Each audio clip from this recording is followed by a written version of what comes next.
Hello out there. Hello, Earthlings.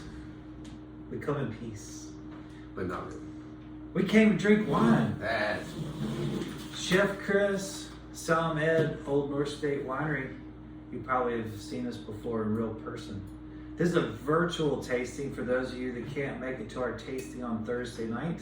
We taste 4 wines from around the world every Thursday, except when Thanksgiving comes on a Thursday, like it does every year. So next Thursday, it'll be virtual only. So you virtual people are already on the right track. You're already lined up for next week. You're dialed in. But all of those people will be lost, really. I think those will be wandering the streets of Mount Air with nowhere to go drink wine. Aimlessly. But we'll have quite a few more, I would imagine, virtual tasters next week because we won't be doing it in person. It'll be fun to do the night before Thanksgiving too. It's always fun to have something to do a virtual tasting. Yeah. Just take out. It's better than interacting with your family. Sorry, that sounded terrible. It sounds good. I'm just kidding, of course. Thank you. I happen to enjoy my family. I enjoy your family. Mainly because they drink. That helps. That's a common theme for me and my folks. As for me and my folks, we will drink. Isn't that a saying? That's for me and mine. We Yeah, are something like that. something like that. So we are down in the dungeon. Chef has been down fiddling around in the winery, and he's been prepping for the new lunch menu that we just released, which is amazing. New dinner menu tomorrow. Of course, many of you were with us just 2 days ago at our cooking class that Chef Chris did, in which sorry, my collar's a little popped there. I feel like Elvis. Give it to him. That was a great success. It was. The That was cooking fun. class. We've had a lot of people clamoring for more. So, Chef, I think you said you'd like to do one at the end of the year, the new year. I do. Yeah. So It's gonna be too hectic between now and New Year's. So it's gonna be crazy. So we'll pick that back up and hopefully do a series. That'll be fun, as long as I can be a part of it. Well, we do everything together. I don't see why you I was pleasantly surprised, yeah, because I was just through wines and just to keep people lubricated while you're teaching them. I always feel like I learn better when I've had a wine or two I or do too. 7. So I was really pleased at how many people picked up some wine from that event. That was not a wine event, but it turned into, what we said, some pretty good sales. Actually, every event we do is a wine event. That's true, whether they know it or not. Well, and every wine you put out there is delicious. So It was fun. why would it sell? It was fun though. Very aggressive pricing too. Yeah, it was dirt cheap. That's right. Mm-hmm. Bones turn to dirt eventually. Ashes to ashes, dust to dust. Well, we should probably talk about these beautiful wines. If you have your pickup packet, you have these 2 beautiful wines. We got one from France and one from California. We're going to start with France, and this is a very timely lead-in. Today we got the big announcement. All the Nouveaux, the Beaujolais Nouveaux or Nouveau Beaujolais, has landed, and so this is the most exciting time of the year.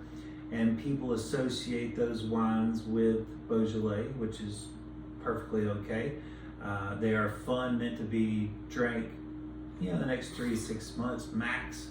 And you enjoy them with your Thanksgiving turkey, and you drink them, you pound them really. Great daytime wine. Yeah, they just go with everything. They don't have much structure. They're fruity, delicious, great introductory wine for people. But the downside of that is that people then immediately forget about Beaujolais. The novelty. And It's a novelty. well, and I think we don't get it sometimes, Americans that is. In France, Oh yeah. it's a celebration. Yeah. It's a celebration of the new vintage. It's not it's not St. Patrick's Day. Mm-hmm. So I mean, it's like, I think we missed something there. It's just a little celebratory thing, and like, cheers to the new harvest, cheers to this, and then Beaujolais again. Yeah. Then you go back to a proper Beaujolais. Mm-hmm. And that is what we're going to have here today. We're actually going to have one from the village level. Lavernette is the Chateau de Lavernette. Is a beautiful, beautiful castle. Basically, used to be it goes back to the Middle Ages. Back in the 1500s, where monks were basically it was like for about 700 years there, from like 800 to 1500, I think it was. That the only alcohol production would have been through holy means, and the monks did that. And this happened to be one of those monastery type castles where they were growing. And then it became, I think in like, right at the end of the 1500s, like 1590s or something, it became a privately owned farm and winery. But it already had everything in place. And you can imagine guys that have nothing else to do but, eat and drink. Enchant a little. And they figured out what to grow, how to grow it, over a long period of time. So meticulous document keepers. Yes. I mean, down to the leaf. So we're talking about handing the keys over to a Maserati, not a Escort. Like this is a serious winery in place, and now it's been running again for another 400 years. It's a floating casino now, though, right? Oh no, wait, it's still a winery. Never mind. And it's we're talking about 12th generation family run, and just generation after generation of quality wine production. Chef, you would also like to know that they do dabble in the Macon with Chardonnay, Puy Fusé. This is another fun wine production area. Great area. Yeah. So this is a delicious, let's say nutritious red wine. It's light in body. Like medicine. Gamay is a lighter wine. The the vintage that we're having is a 2021, and so you would never have a Nouveau that's 2 years old. I wouldn't recommend it anyway. And so these wines are made to age, and the village level is a better quality and more prestige. Obviously, this is a very old winery, so they would fall in the village level. And we're talking about steeped in history, and the grape Gamay is just a wonderful, light, yet at times structured wine. So when I say at times, I mean like when we get away from Nouveau, we're starting to get more tannins, we're starting to get bigger, rounder, more acidity, a little more structure, a little more alcohol, and oftentimes some oak aging to boot. So with that being said, it's time to dive in. This is a really terrific wine. Bright red fruit, good little tannins, great great lingering finish. Pepper for days. That is certainly a delicious but easy to understand wine. If you're looking for something as a crowd pleaser, holiday pleaser, you're gonna basically have 10 parties you gotta go to between now and New Year's, and maybe even beyond. I mean, we book parties all the time. A lot of people like to do it in January because December is so hectic. So if you're partying like that, it's great to have a red wine like this that really does reach across the table for those people that aren't necessarily into big reds. Like a white wine person, I think, could really enjoy this. We see it time and time again. When we introduce lighter reds to white wine drinkers, they suddenly melt a little bit and understand why people like red wine. Those harsh tannins are not in this wine. We're going to go tannins next. But this is a real dichotomy in reds that we're going to taste today. That's good. It's good to know how to separate wines out and who's going to be good with which wine. There's certainly friends and family that want the big California style, and then there's people who maybe not even like red at all. This would also be great for anybody that's into, it is Burgundy. So we always got to immediately associate Pinot Noir, right? This would be, what I love about this wine too is it's like a lot of old school American Pinots used to taste like, especially Oregon. Some of the Firesteed and Elk Cove, a lot of those, pioneer producers in Oregon made very French style, lighter. Pinot, of course, now Pinot is almost unrecognizable. In California, the way the sun-drenched oak and everything. It's so this is a great reminiscent. Of course, it's always been like that in France, but America dabbled in this style for a while before they don't want to make everything taste like cab. Yeah, so Gamay definitely, if you want to get away from that intensity that Chris is talking about of modern day Pinots, Gamay is a great way to do that. Great way to do it. Gamay and Pinot are a lot closer to one another than we really take credit for or think of because we associate with, because there's been such a transition in profiles for Pinots. And that's, sales drive the market. And if people are buying those super oak Pinots, then that's what's going to happen. But we can't. No offense, I love super oak Pinots, but it's just that I don't want it to come at the cost of losing the lighter styles forever. Yeah. And we actually just did that Chamosol Pinot Unoaked that was really, it kind of lines up with those values. Very much so. Except Gamay, to me, where Pinot has more of that cherry cola, Gamay has more like raspberry, strawberry kind of notes going on. I think Gamay, this is not going to sound right, but I still find Gamay to be a little earthier. Yeah. I think even though it's fruity. Even though it's fruity, I think they're both fruity. I mean, obviously Pinots are fruity, but I think the fruit lingers longer in Pinot, and I love the little dry, earthy finish of Gamay. The fruit drops quickly off your palate and when you're on the finish, and of course, what makes the famous area. Why does Gamay only seem to grow in the Beaujolais region and nowhere else is because they have a very particular soil, that of which has decomposing peat granite all broken up into the soil, and this creates that unique flavor profile. If we grew Gamay here, it probably wouldn't taste like this. Although we do have a granite quarry. We do have a granite quarry, but I don't know that the pink. I think the it's like manganese or something in it that gives it that's the element that really makes the vines different, makes them a different flavor, makes the grapes a different flavor. I hope someone tries it though. That'd be cool. Yeah, it would be. You go up the mountain a little ways. Yeah. Get some granite. Yeah. Why not? Well, gosh, I mean, I almost feel like you could literally dig a trench, throw a bunch of granite that we have here.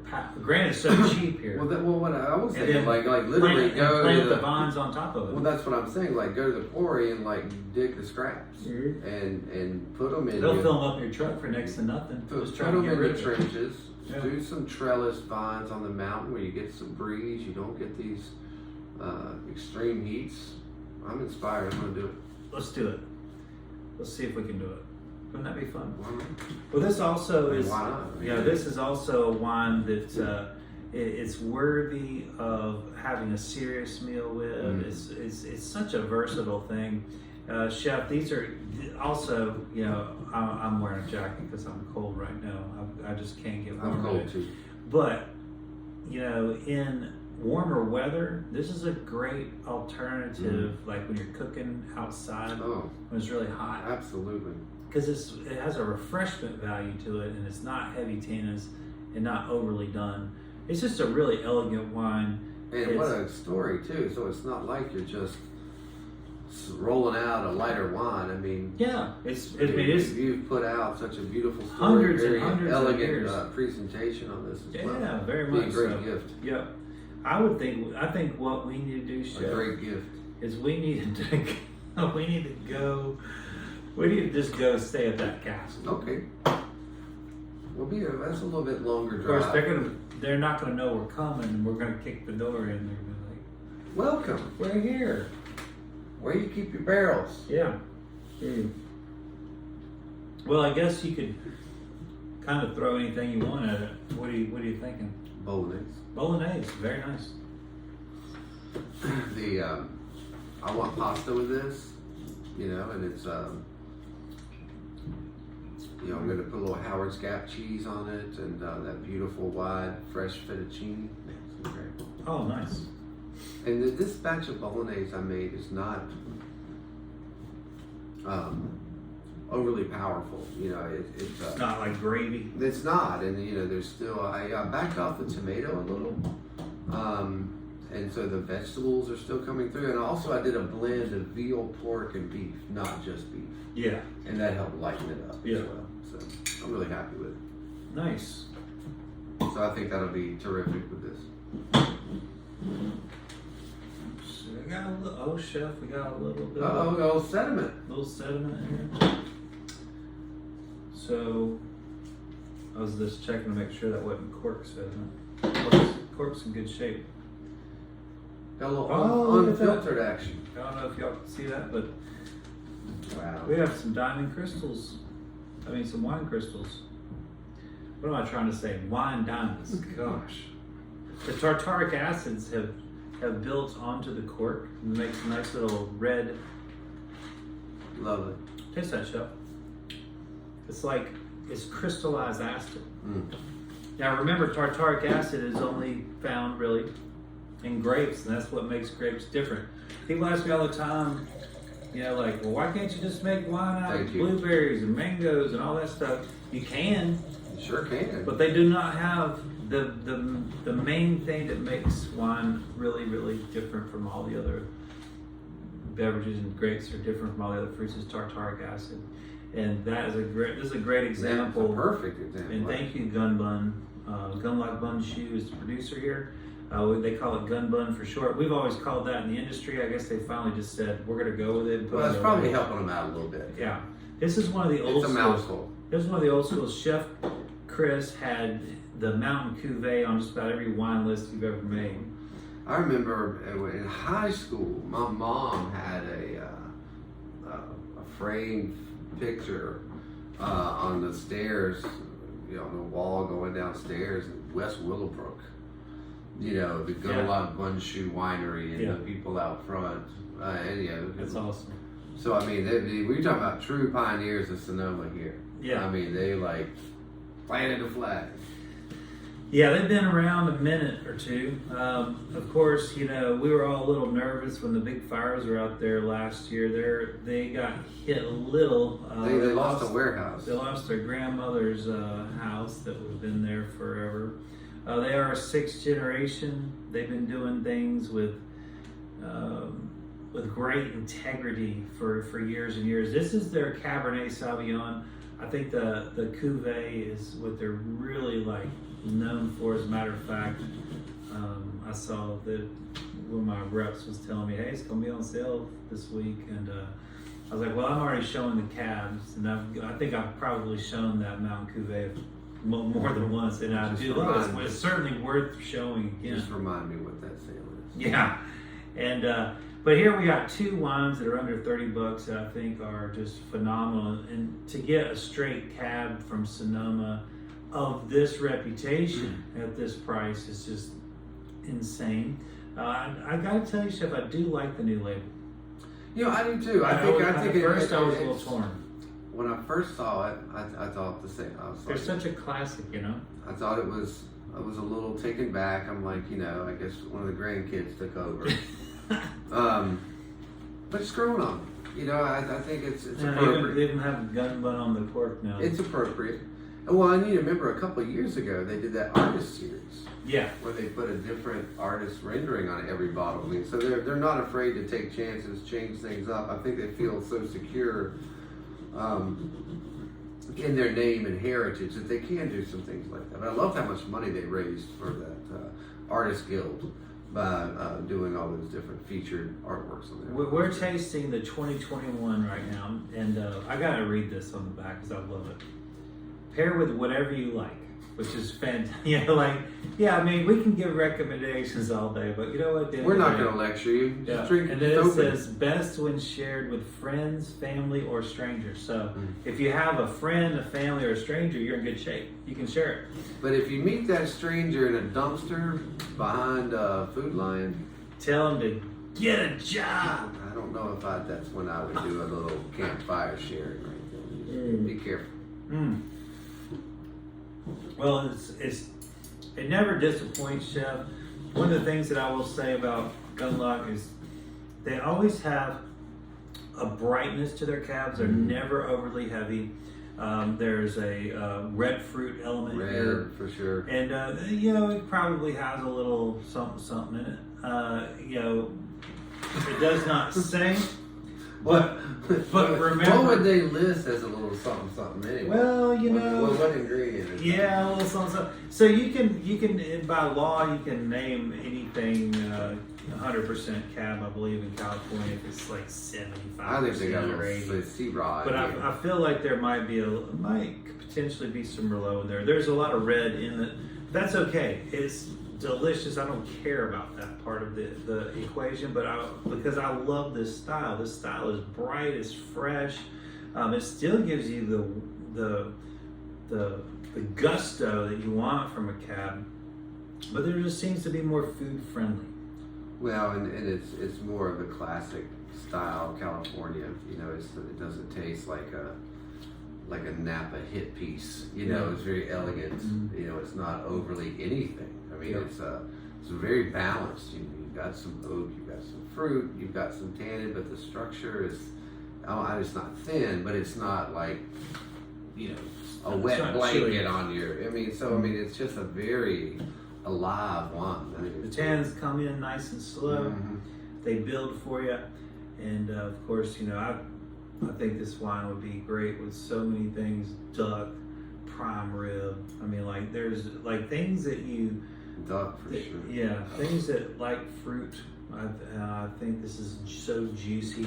I think it would go great with anything like that. But Chef Chris and I, we drink all these wines all the time, and we kind of forget about the classics. So we really wanted to slip back through and see a classic. I guess now it's a new classic. It's got a new label. But this is a winery that Chris and I buy from regularly for ourselves. We share it with our friends and family. We want to share it with you. I think it's fantastic. I think it's definitely Sonoma's. You wouldn't confuse it with Napa. No, it's Sonoma style. Yeah, and I think Sonoma. A good one. Sonoma's been emulating Napa a little too much. I think it's kind of getting blurry. So luckily with a producer this old, Napa's were copycatting it. There's a beautiful nose of vegetality with fruit on that, almost like a tomato with plum and blackberries and blueberries. Yeah, the blueberry, I'm really getting the blueberry. It's getting creamy now. This definitely has some malolactic. And it's coming through with some air. The tannins are really starting eating you up now. Right up top. Again. Yep. My roof of my mouth is completely covered. Chef, what kind of food are you thinking? What were those little nibbles you were eating at lunch today? You're not going to do the brisket. I'm going to do the brisket. There's no one to stop me. That fatty brisket with this delicious cab. Salty, crusty.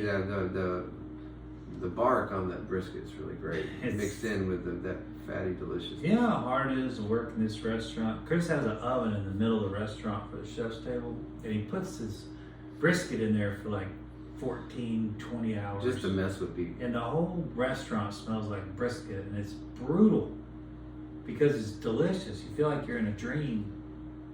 It was so funny, people walking in yesterday. What is that? It's like when the guy from Greenhouse Towers comes in. The basil? He's always holding the basil. Yeah. It's like a torch. It's spreading basil smoke everywhere. Yeah, just the smell is the most powerful sense. It is. It captivates us. It turns our heads. I mean, it gets us all thinking. Well, that's going to be a wonderful pairing. Yeah, I think we got, two beautiful wines, two great foods. Yes. It's going to be, I'm excited. We've got, so next week we've got our Thanksgiving will be closed on Thanksgiving Day, but we have people picking up on Wednesday all your to-go stuff for Thanksgiving, family meal type of things for all of you that want to leave the cooking to Chef Chris. We have tons of orders already. So it's not too late. If you want to call, if you want just some sides and just some things, give us a call. We'll take care of it. Yeah, we're trying to get everybody taken care of so they can enjoy their holiday. It's going to be we're gonna be busy Tuesday and Wednesday, Chef, and then Friday and Saturday will be extremely busy as well. We have had chef tables every week. We've had lunch chef's tables. We have again. No exception this weekend. Again, Friday we got chef's table, chef lunch. We had 12 people at chef's table last Friday. People from all over. It's just fascinating. We met some cool new people last week. Yeah, they were from Morehead City and Kinston. Then we had some Carol and I were down in Kinston at Mother Earth Brewing. The home of Jerry Stackhouse. Yeah. The birthplace, rather. One of the greatest basketball players. One of the best Tar Heels to ever play. Unbelievable. And so that was it was kind of neat because I was telling them. Like Woody Durham would say, the Kinston Sophomore. That's right. What a legend. So we love how people are traveling so far to come see us. That's really nice. It's humbling. We had that big wine dinner the previous Tuesday. We had people coming from Roanoke and Charlotte. It was just really it's really nice. Oh, I meant to tell you, Craig Rogers was in here for lunch. No, and yesterday he goes, "Hey." I thought that was him. And I looked at him and I was like, I'm not going to embarrass myself walking up to somebody and it not be Well, Craig. we haven't seen him in a minute, but he goes, "Hey, you got to figure out a way to market the Dentons." I was like, "What do you mean?" He goes, "They literally bought a condo 20 miles away from their house. But they don't stay in. Because they wanted to be closer to your restaurant. And that was the sole reason they bought a condo." They stay there. And I was like, yeah, they did do that, didn't they? He's next door neighbors with him up in Fancy Gap. So I thought that was great. That is a great endorsement, that's a pretty Chef, solid to your food. But, well, they come here for more than the food. You dote on them, and you always take amazing care of them and find all those quirky things for them. So it's obviously, as always, a team effort. And I'm always trying to get fashion recommendations from them because they are very well dressed. Very dapper. Ooh, yeah. But you always cut a striking figure when you are out of your O&S shirt. So I know that I like seeing the fashion of someone older, so I know how to grow into fashion. So I don't look like a clown trying to be 25. Right. Where he is very age appropriate. I thought you were talking about me. Oh no, because I'm so much older than you. Just putting it out there. You can't hide the clock. Oh boy. If you keep this up, you're just going to get coal in your stocking. Santa Claus isn't going to be good to you. We got to start talking about Christmas. No, I'm not going to talk about Thanksgiving. We had Christmas music on for our cooking class, and it was like... I've already done 2 Thanksgiving meals, and I still don't believe it's Thanksgiving. I've had to pre-order turkeys. I'm planning my Monday, Tuesday, because I've got to do Thanksgiving meals to pick up Tuesday, which means I got to start all the cooking Monday, and I'm going to cook all Monday night. Then I'm going to have to cook all Tuesday night for everybody to pick up Wednesday. Then I got to cook all Wednesday night for the Thursday morning pickups. And so I hate Thanksgiving. Yeah. Well, actually, I don't. That's just the funny. It's just like the logistics. The Thanksgiving food is so relatively simple, but it's so time-consuming and handsy. You've got to be well mapped out for Thanksgiving because none of the things are complicated, but except for the timing and the logistics and the oven space. And you need 9 ovens for 20 minutes. You can't like have I forgot about this moment because it takes 4 hours. Yeah, to make that dish. It's like no matter what the dish is. I want to, and this is what blew me away about your cooking class, and I made a note of this. I think I said something to you. It's like I said, I can't believe how well you made 5 dishes. 5 dishes. And people ate them on the same night. That is so hard to do when you're walking through step by step and get it cooked and have everybody sitting down. It's hard to do. I was so impressed because that was so much fun. But man, as from chef to chef, that was impressive. the logistics. Yeah. It's all logistics. Yeah. I'm waiting for that call from Amazon. Yeah. Whichever, but it's it's funny the amount of time I spent prepping. All day Tuesday or whatever. But Sunday, like literally when I was doing that corned beef on the fire, I can't relax.